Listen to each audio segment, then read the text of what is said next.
José Carlos Araújo. Alô, cheguei. Boa tarde, amigos. Boa tarde, Isabelle. Apesar da morte do filho caçula, João Pedro, o Abel Braga decidiu trabalhar. O Fluminense o deixou à vontade para definir quando deveria voltar. Mas o Abel preferiu não aceitar a folga, seguiu para o centro de treinamento ontem na Barra.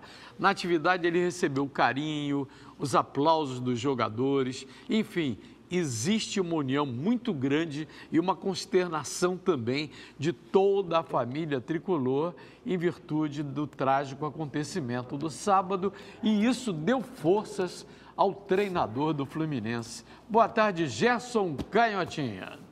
Muito boa tarde, garotinho. Boa tarde, amigos. É uma barra pesada, hein? Só quem passou por isso é que entende o sofrimento. É um sofrimento eterno. E ele está sendo amparado aí pelos amigos, pela família, e resolveu voltar ao trabalho. Estamos solidários ao Abel e à família. Um beijo a todos. Muita fé para passar essa fase toda, que é eterna, volto a repetir. E esperamos, né, que tudo saia bem para o Abel e para a galera toda aí. E nessa altura, o ambiente de trabalho é extensão da família dele. Isso. Esse carinho que ele sentiu dos companheiros, dos jogadores, não apenas do Fluminense, de clubes do mundo inteiro se manifestando, isso tudo deu muita força ao Abel voltando ao trabalho. Gilson Ricardo. É verdade, Garotinho. Boa tarde para todos. É verdade. E agora o carinho da própria torcida do Fluminense também, que fez questão de ir lá. É um momento difícil, né, Zé Carlos? Só quem tem esse problema que sabe. A gente sabe que é difícil pra caramba. A vida continua, sim, continua, mas sem um filho. É muito duro. Agora, Abel, fé em Deus e vamos em frente. Foi isso que ficou reservado para você. Agora você tem que enfrentar essa situação e um dia isso vai acabar, fica tranquilo. Eu já contei, o João Pedro tinha 19 anos, mas quando ele tinha 7 anos, a pedido da mãe, ele foi torcedor do Futuro na cabine do Maracanã comigo numa transmissão. Eu me lembro muito bem desse fato, até através de um amigo, Juan Paredes, que trabalhava na Smith Klein, e a mãe dele trabalhava lá. Consequentemente, o João Pedro chegou. Eu não me lembrava da imagem dele, mas como filho mais novo do Abel, eu liguei e senti mais ainda. Fernanda Maia, até que ponto o trabalho a essa altura ajuda o Abel a se recuperar? Boa tarde, Zé. Boa tarde a todos. A gente sabe que a cabeça vazia enfim, a gente não vou nem terminar essa frase. E aí, quando você não está no trabalho, quando você está em casa, quando você está sozinho, é sempre tudo piora, todos os seus problemas pioram. E não existe problema maior no mundo do que esse, você perder um filho. Quando a gente perde o pai e a mãe, a gente fica órfão. Tem um negócio lá no dicionário que nos qualifica, a gente é órfão. E quando a gente perde filho, a gente é o quê? Não tem nem palavra no dicionário para dar um nome a essa situação que é a mais difícil que pode se passar na vida. Quando você sofre, você tem uma doença, você luta, mas quando você perde um filho, enfim, isso não tem, é uma dor sem tamanho. E aí, na maior dor do mundo, tá aí o Abel buscando no trabalho um alento. E você tá lá, todo mundo te abraçando, você vai pensar num jogo, no Fluminense, na temporada, na Sul-Americana, enfim, na sua vida. E aí você não esquece, nunca vai esquecer, mas pelo menos naquele momento ali você tá ligado em outras coisas. Por isso o trabalho é tão importante. Essa matéria agora interessa a torcida do Flamengo. Em um áudio divulgado na internet, o Felipe Melo detona o técnico Cuca do Palmeiras e fala uma lista de times interessados nele, inclusive o Flamengo. Olha só o que ele diz. Pô. Esse cara é covarde, mau caráter, enfim. Confesso que tem vários clubes interessados, vários. Corinthians, Inter, São Paulo, Grêmio, Atlético Mineiro, Flamengo. O presidente lá quer conversar comigo, do Palmeiras. Só vamos ver se a gente faz alguma coisa e tal, só que com esse cara eu não fico. Se o Flamengo realmente quiser, esse é o momento. Ele está se oferecendo aí, né, Gilson? Pelo áudio que eu vi, que eu entendi, é uma cavadinha dele. Porque o Rodrigo Caetano, que é o diretor executivo de futebol do Flamengo, disse que não tem interesse no Felipe Melo. Carlos, olha só. Primeiro, ele faz uma tremenda burrice falando isso publicamente. Ele pode achar que o Cuca é mau caráter, que o Cuca não vale nada, que o Cuca é um direito dele. Agora, amanhã ele está num time e vê o Cuca, ele já está no vinagre de novo. Agora, como é que ele vai falar? São Paulo, Corinthians, Inter, Atlético Mineiro, Flamengo. Pô, tantos times assim. Ou seja, quem me quiser, eu tô aí. Alô, galera, me quiser, tô aí. Não é assim, Zé Carlos. O Flamengo já disse que não quer. A não ser que agora eles resolveram mudar o disco. Vamos trazer. É problema, hein? Vai trazer problema. Tá tudo indo bem. E ele conquistou a torcida do Palmeiras, Fernando Amaya, exatamente porque a maneira como ele se comunica, ele conquista. E a mídia dá espaço, tem que dar espaço, porque ele está falando o tempo todo. E, consequentemente, você contrataria para o seu time um cara problemático como o Felipe Melo, por mais craque que ele seja? Ele tem um perfil de raçudo, joga pra torcida, sabe? Vou comparar aqui com o Rodrigo, lembra? Tão querido pela torcida do Vasco. Por quê? Porque ele joga pra torcida. O Felipe Melo é mais ou menos isso, só que com um pouco mais de qualidade técnica, o Felipe Melo. E não vou descartar a vinda dele pro Flamengo, não. O Flamengo disse que não, mas ele conversou com o Flamengo. Não sei qual foi o tom da conversa, mas existiu essa conversa. E aí a gente fala aqui, aí os dirigentes, não, a gente não quer. E no final das contas acontece, não, a gente não vai vender fulano, não. E no final das contas vende. Então não vamos descartar, não, a vinda do Felipe Melo pro Flamengo. Não sei qual é a porcentagem de que isso pode acontecer, mas 1% aí existe. Agora, quem pensa que o Palmeiras ficou dividido está enganado. Todos os jogadores ficaram solidários ao técnico Cuca, o que mostra que ele não teria ou não tem mais ambiente lá no Palestra, hein, ô Gerson? Exatamente. E o noticiário diz o seguinte, que ele discutia muito com os amigos, com os companheiros. E os caras de uma certa distância para ele. Ele não é um mau jogador, ele é um bom jogador. Agora, dentro das 4 linhas, fora não sei, mas dentro das 4 linhas é só problema. É carrinho fora de hora, é cotovelada fora de hora, é discussão com bandeira, com árbitro, com todo mundo. Então, ele é problemático. Agora, no Flamengo, por exemplo, tenho nada com isso, mas no Flamengo, no lugar de quem? Aonde? Armador? Ele não é. Cabeça de área? Tem 2 lá, um jogando e um garoto esperando. Que é melhor do que ele, tecnicamente falando. Então, para que o Flamengo quer ele? Mas eu só acredito ouvindo o presidente Eduardo Bandeira de Melo se pronunciar. Porque muitas vezes o Rodrigo Caetano vem a público querer desviar a atenção e dizer que não existe interesse e pode estar conversando. Eu digo isso porque já houve experiências anteriores. Jogando bem longe de São Januário, a mais de 100 quilômetros, o Vasco foi derrotado pelo Atlético Paranaense. E o gol foi de um velho conhecido do futebol carioca. Olha a matéria. O jogo não foi em São Januário. O estádio escolhido foi Volta Redonda. Tudo por conta da punição que impede o uso da Casa Vascaína para mandar jogos. E a partida foi sem emoção, com poucas chances claras para os dois lados. Na segunda etapa, o ritmo melhorou um pouco e aos 15 minutos saiu o único gol. O ex-botafoguense Ribamar marcou em seu segundo jogo com a camisa do Furacão. Atlético Paranaense 1, Vasco 0. Na quinta, o time da Colina enfrenta o Cruzeiro no estádio Raulino de Oliveira. Na máxima da nossa equipe é não desistir nunca. E no último minuto, aos 47, tivemos 2 bolas, uma no poste e outra na trave. Então demonstra que nós nunca baixamos os braços, lutamos muito. Eu pergunto ao Gilson, será que esse resultado de ontem faz o Vasco mudar de posição em relação ao Nenê? Acho que não. Até pelo que a gente conhece do Eurico, né, Zé Carlos? O Eurico, quando ele toma uma posição, é meio complicado. O Nenê demonstrou que não está mais a fim de ficar, está aborrecidinho, ficou na reserva. E o Eurico é o presidente.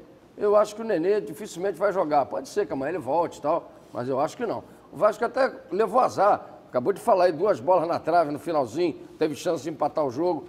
Agora, Zé Carlos, eu queria saber o seguinte, cadê aqueles caras que em São Januário, aqui do lado, jogaram bomba, fizeram aquele monte de palhaçada, aquele terror todo. Prejudicaram cadê eles? o time. E agora? E agora? O Vasco foi jogar em Volta Redonda. Perdeu. Agora eu pergunto a você. Se joga em casa, podia ter ganho. Quem foi identificado daquele Quem tá rebu? preso? Quem tá preso? Quem, Gerson? Só o Sapatilha Rosa, que também... Quem é Sapatilha Rosa? Vocês não viram, não? Um tinha uma sapatilha rosa e essa foto ficou rodando.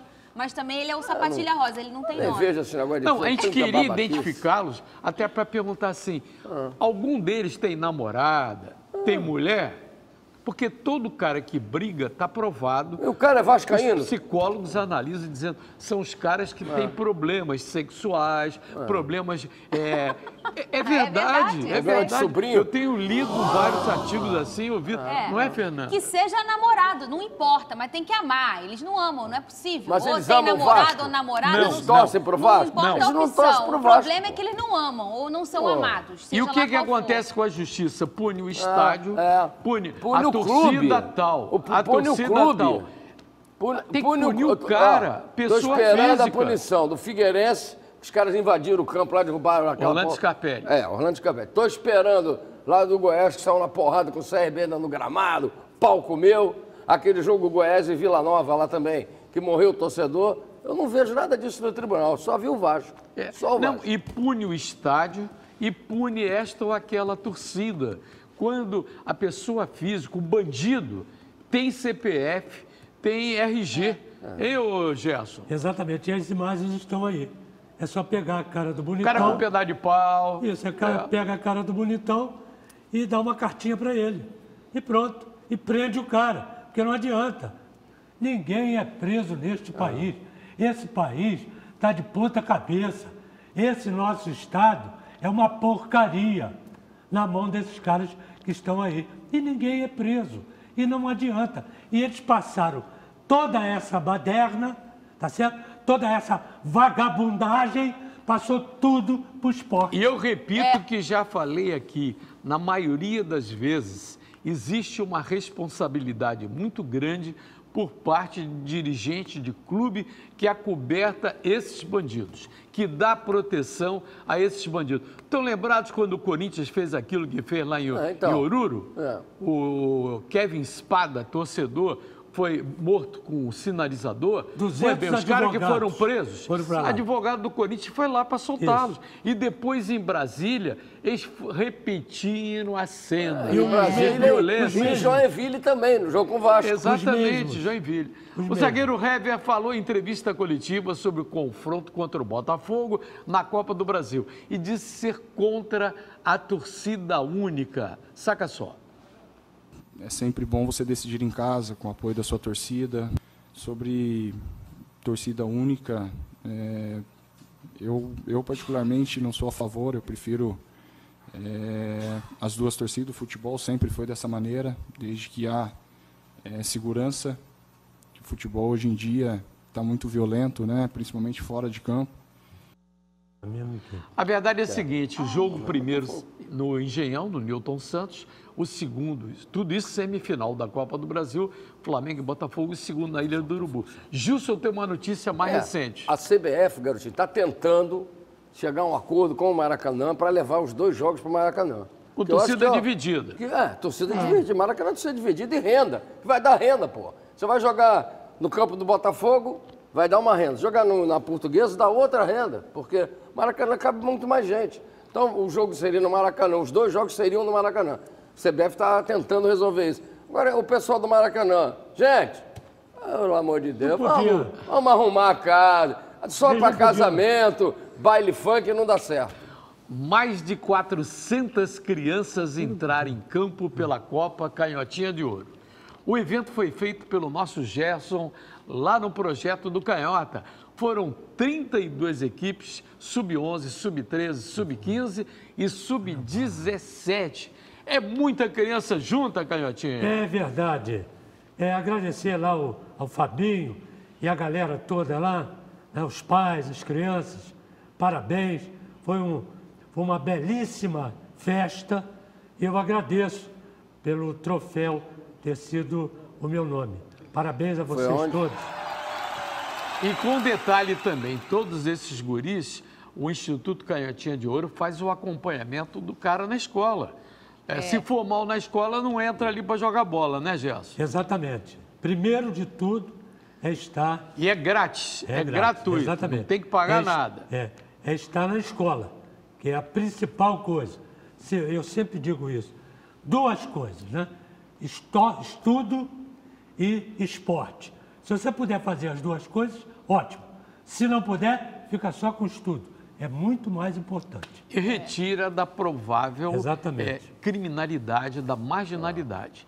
Trabalhando na recuperação de um edema na coxa, o goleiro Jefferson do Botafogo deve continuar fora do time. O Gatito segue contra o Palmeiras amanhã, já o Léo Valência aguarda a regularização para estrear.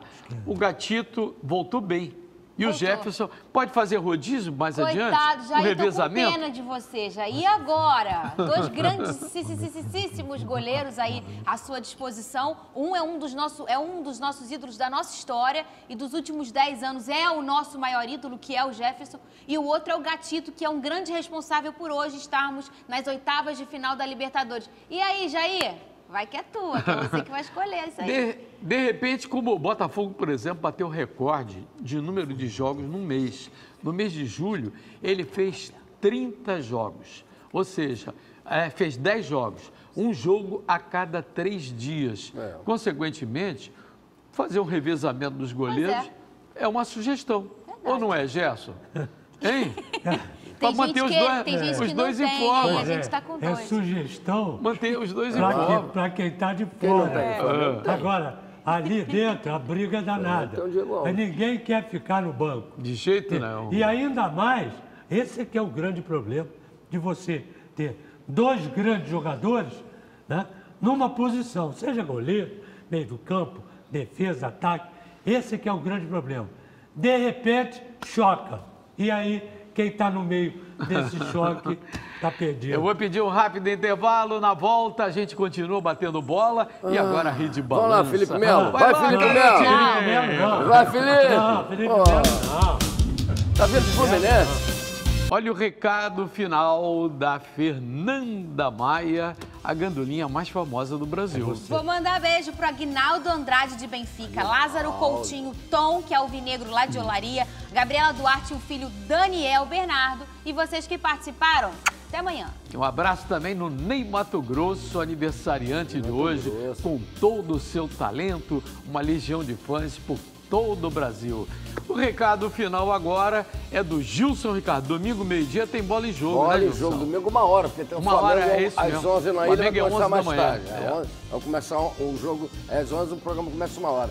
Um abraço pro meu netinho, Davi, que tá lá vendo a gente, fica pet. Cadê o pet, Davi? Cadê o pet, Cadê o pet, Davi? Cadê o pet? A última agora é do Gerson Canhotinha. Vai comentar o jogo de quinta-feira, né? Quinta-feira, exatamente. Olha aqui. Um já foi. O outro já foi. Agora vou ao terceiro, que é o Richarlison. Ah, sim. Isso.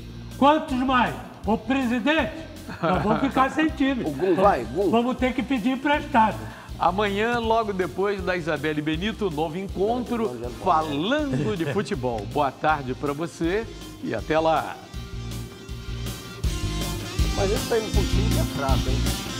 Ele foi vendido pro time que não é